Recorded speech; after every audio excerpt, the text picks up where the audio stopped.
Welcome to Whispers of the Panther, a soulful sanctuary where spirit speaks, honey flows, and your soul remembers its power.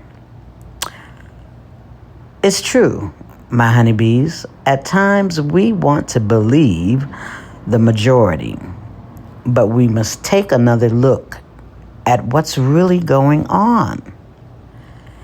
And Spirit wants me to share with you today.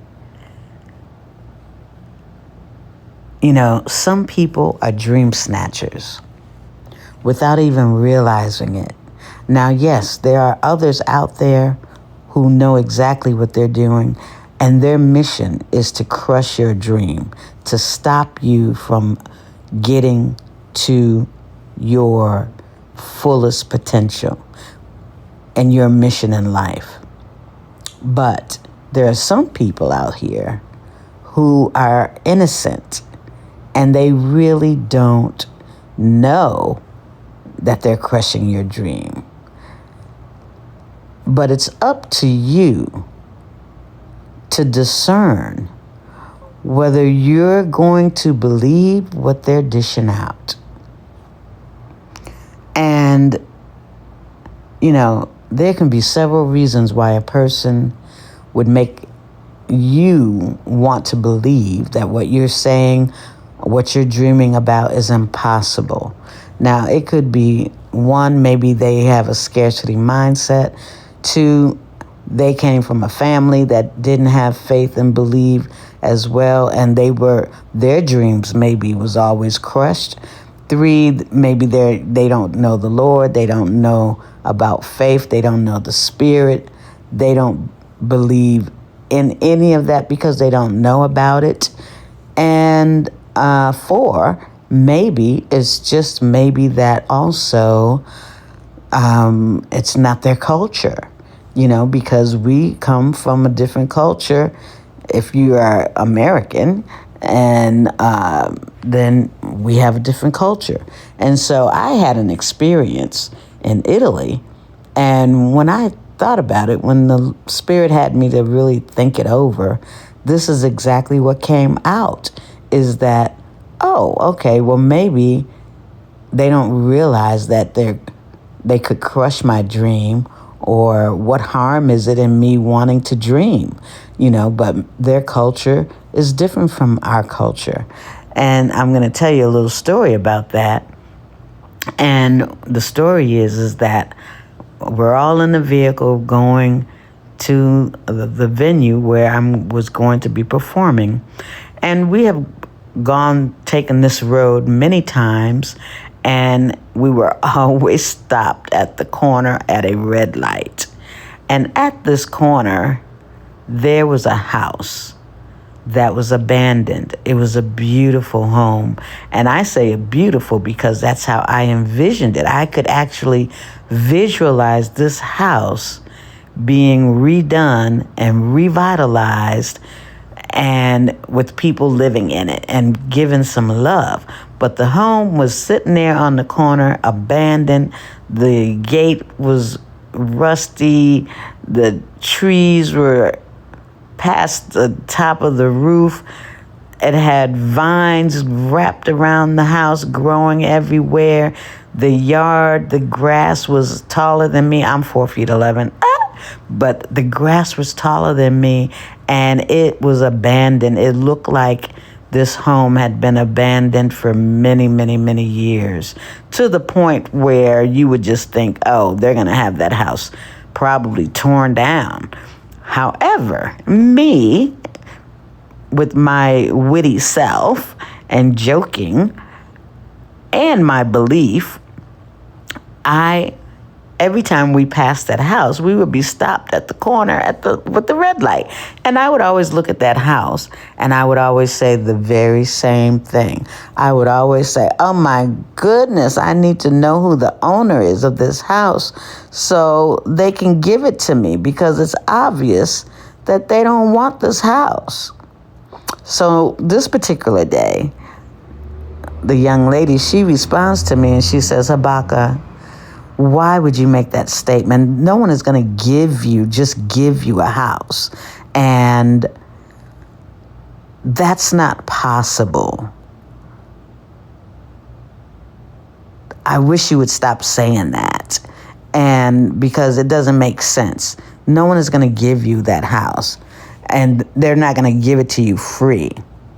And so remember what I said earlier. You have to discern what you're going to do with the information or the statement that was just given to you. And if you're anything like Habakkuk, then I am well rooted and grounded, and I know the Spirit. And so I didn't say anything in the beginning. I just sat there. And then I simply responded in Habakkuk style. And I said, well, nothing is impossible for God. And, the Lord says it is possible. So who knows? You don't know if you don't ask. And, maybe I could get that house, or maybe they would give it to me. But that's because I could respond that way because of my faith. And Spirit wants you to know that whatever you're going through, don't listen to anyone dishing out their unbeliefs. You must know that anything and everything is possible with God. And